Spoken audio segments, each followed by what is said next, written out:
Welcome to DevourCrime. If your idea of a good night means unraveling cold cases, you're in for a treat. South Korea has seen its share of unsolved mysteries, cases that haunt the public and remain unsolved for decades. Today, we'll take a closer look at the top 3 cold cases in South Korea, starting with the infamous Hwaseong serial murders. Case 1, the Hwaseong serial murders. Between 1986 and 1991, the quiet rural town of Hwaseong became the scene of one of South Korea's most horrific murder sprees. 10 women, ranging in age from 14 to 71, were brutally assaulted and murdered.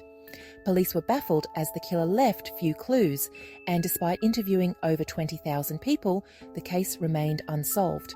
The murders were so shocking that they were dubbed the Korean version of the Zodiac Killer. South Korea lived in fear, and the police faced mounting pressure to solve the case. In 2006, the statute of limitations expired, leaving the public to wonder if the killer would ever be found. But in 2019, a breakthrough came.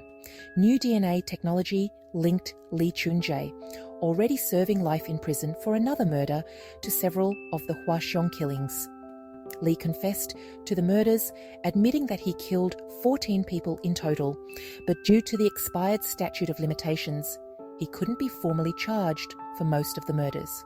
The Hwaseong murders inspired the famous 2003 film Memories of Murder. The case was not only a haunting chapter in South Korean history, but also a lesson in how justice can sometimes take decades to catch up with criminals. Case 2, the Frog Boys. Our second case is one that broke the hearts of an entire nation. On March 26, 1991, 5 young boys from Daegu went out to search for frogs in the nearby mountains. They were never seen alive again. The Frog Boys case captured massive media attention, with parents and the public launching a desperate search that lasted for over a decade. The boys' remains were finally discovered in 2002, just 2 kilometers from their village. The condition of the bodies indicated they had been murdered, but the cause of death and the identity of the perpetrator have never been determined. The families of the boys have long fought for answers, but over 30 years later, the case remains cold. Theories range from accidental death to foul play involving military or political actors, but no evidence has surfaced to confirm these theories. To this day, the Frog Boys case stands as one of South Korea's most heartbreaking unsolved mysteries. Case 3, the Itaewon murder case. Finally, the Itaewon murder case, a case that sparked controversy, media frenzy, and legal complications for years. In April 1997, a college student named Jo Jung-pil was brutally murdered in a Burger King bathroom in Itaewon, one of Seoul's most popular nightlife districts. 2 American teenagers, Arthur Patterson and Edward Lee, were identified as suspects, but conflicting testimonies and a mishandling of evidence led to their release. Patterson was initially charged with possession of a weapon, while Lee was acquitted, claiming Patterson was the killer. The case seemed destined to remain unsolved, but after Joe's family and the public called for justice, the case was reopened in 2011.